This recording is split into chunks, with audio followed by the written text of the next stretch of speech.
ನಮಸ್ಕಾರ, ನ್ಯಾಷನಲ್ ಟಿವಿಗೆ ಸ್ವಾಗತ. ಉಗ್ರರ ದಾಳಿಗೆ ಭಾರತೀಯ ಸೇನೆ ಪ್ರತೀಕಾರ.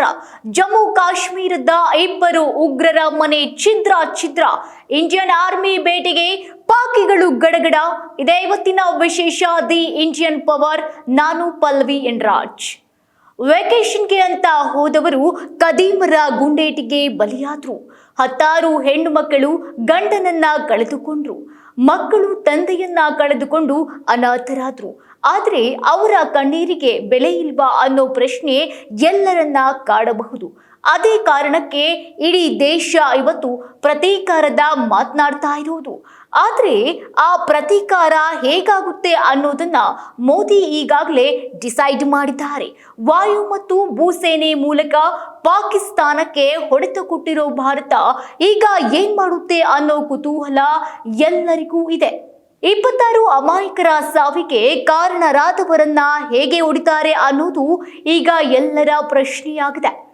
ನಿನ್ನೆ ಮೊನ್ನೆಯಿಂದ ಭಾರತೀಯರು ಈ ಒಂದು ಗಳಿಗೆಗೆ ಜಾತಕ ಪಕ್ಷಿಯಂತೆ ಕಾದು ಕುಳಿತಿದ್ರು.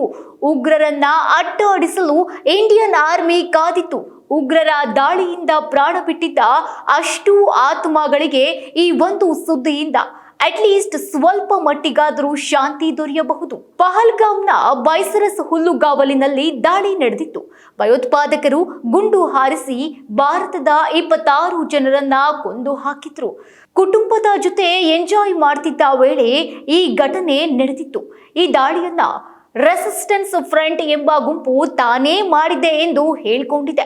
ಈ ಗುಂಪು ಲಷ್ಕರ್ ಎ ತೊಯ್ಬಾದ ಒಂದು ಭಾಗ ಎಂದು ಭಾರತ ಸರ್ಕಾರ ಹೇಳಿತು. ಕೆಲವು ವರದಿಗಳು ಸೈಫುಲ್ಲಾ ಕಸೂರಿ ಎಂಬ ಲಷ್ಕರ್ ಕಮಾಂಡರ್ ಈ ದಾಳಿಯನ್ನ ಯೋಜಿಸಿದ ಎಂದು ಹೇಳ್ತಾ ಇದೆ. ಆದ್ರೆ ಅದಕ್ಕೆ ಇನ್ನೂ ಅಧಿಕೃತವಾಗಿ ದೃಢಪಟ್ಟಿಲ್ಲ. ಈ ಘಟನೆ ಸಂಭವಿಸ್ತಾ ಇದ್ದಂತೆ ಭಾರತೀಯರ ರಕ್ತ ಕುದಿತಾ ಇದೆ. ನಾವು ಪ್ರತೀಕಾರವನ್ನ ತೀರಿಸಿಕೊಳ್ಳದೆ ಬಿಡಲ್ಲ ಅಂತ ಶಪಥ ಮಾಡಿತು.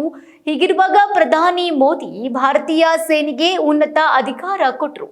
ಪ್ರಧಾನಿ ಸಂದೇಶದ ಬೆನ್ನಲ್ಲೇ ನಮ್ಮ ಸೇನೆಯು ಭೇಟಿಯನ್ನ ಪ್ರಾರಂಭ ಮಾಡಿತ್ತು. ಜಮ್ಮು ಮತ್ತು ಕಾಶ್ಮೀರದ ಪಹಲ್ಗಾಮ್ನಲ್ಲಿ ಏಪ್ರಿಲ್ 22ರಂದು ನಡೆದ ಭಯೋತ್ಪಾದಕ ದಾಳಿಯಲ್ಲಿ 26 ಜನರು ಸಾವನ್ನಪ್ಪಿದ್ರು. ಈ ದಾಳಿಯ ಹಿಂದೆ ಭಯೋತ್ಪಾದಕ ಸಂಘಟನೆಯ ಕೈವಾಡವಿದೆ ಅಂತ ನಂಬಲಾಗಿದೆ. ಈ ದಾಳಿಯ ಶಂಕಿತರಾದ 3ರಲ್ಲಿ ಒಬ್ಬನಾದ ಆಸಿಫ್ ಫೌಜಿ ಅಲಿಯಾಸ್ ಆಸಿಫ್ ಶೇಖ್ನ ಮನೆಯನ್ನ ದಕ್ಷಿಣ ಕಾಶ್ಮೀರದ ಟ್ರಾಲ್ನಲ್ಲಿ ಧ್ವಂಸ ಮಾಡಲಾಗಿದೆ. ಭಾರತೀಯ ಕ್ರಿಕೆಟ್ ಮಂಡಳಿ ಬಿಸಿಸಿಐ ಕೂಡ ಭಾರತ ಪಾಕ್ ಪಂದ್ಯಗಳನ್ನ ರದ್ದುಗೊಳಿಸುವಂತೆ ಅಂತಾರಾಷ್ಟ್ರೀಯ ಕ್ರಿಕೆಟ್ ಮಂಡಳಿಗೆ ಪತ್ರ ಬರೆದಿದೆ ಎಂದು ತಿಳಿದು ಬಂದಿದೆ. ಇನ್ನು ಪಹಲ್ಗಾಮ್ ದಾಳಿಯ ನಂತರ ಭಾರತದಲ್ಲಿರುವ ಎಲ್ಲಾ ಪಾಕಿಸ್ತಾನಿ ಪ್ರಜೆಗಳ ವೀಸಾಗಳನ್ನ ರದ್ದುಗೊಳಿಸಲಾಗಿದೆ. ಹೀಗಾಗಿ ಕೇಂದ್ರ ಸಚಿವ ಅಮಿತ್ ಶಾ ಭಾರತದ ಎಲ್ಲಾ ರಾಜ್ಯಗಳ ಮುಖ್ಯಮಂತ್ರಿಗಳಿಗೆ ತಮ್ಮ ರಾಜ್ಯಗಳಲ್ಲಿ ವಾಸಿಸುವ ಪಾಕಿಸ್ತಾನಿ ಪ್ರಜೆಗಳನ್ನ ಗುರುತಿಸುವಂತೆ ನಿರ್ದೇಶನ ನೀಡಿದ್ದಾರೆ.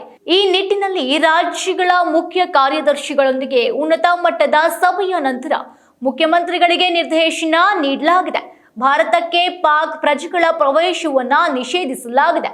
ಒಟ್ಟಲ್ಲಿ ಪ್ರಧಾನಿ ಮೋದಿ ಮಾಡಿರುವ ಘೋಷಣೆಗಳು ನಿಜಕ್ಕೂ ಪಾಕಿಸ್ತಾನವನ್ನ ಭಯಗೊಳಿಸಿದೆ.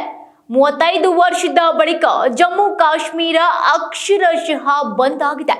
ಉಗ್ರರ ಸುಳಿವು ಕೊಟ್ಟವರಿಗೆ 20 ಲಕ್ಷ ಘೋಷಣೆ ಕೂಡ ಮಾಡಿದ್ದಾರೆ. ಜಸ್ಟ್ ಸಿಂಧೂ ನದಿ ಒಪ್ಪಂದ ಸ್ಥಗಿತದಿಂದ ಪಾಕಿಗೆ ಸಾಕಷ್ಟು ನಷ್ಟವಾಗಿದೆ.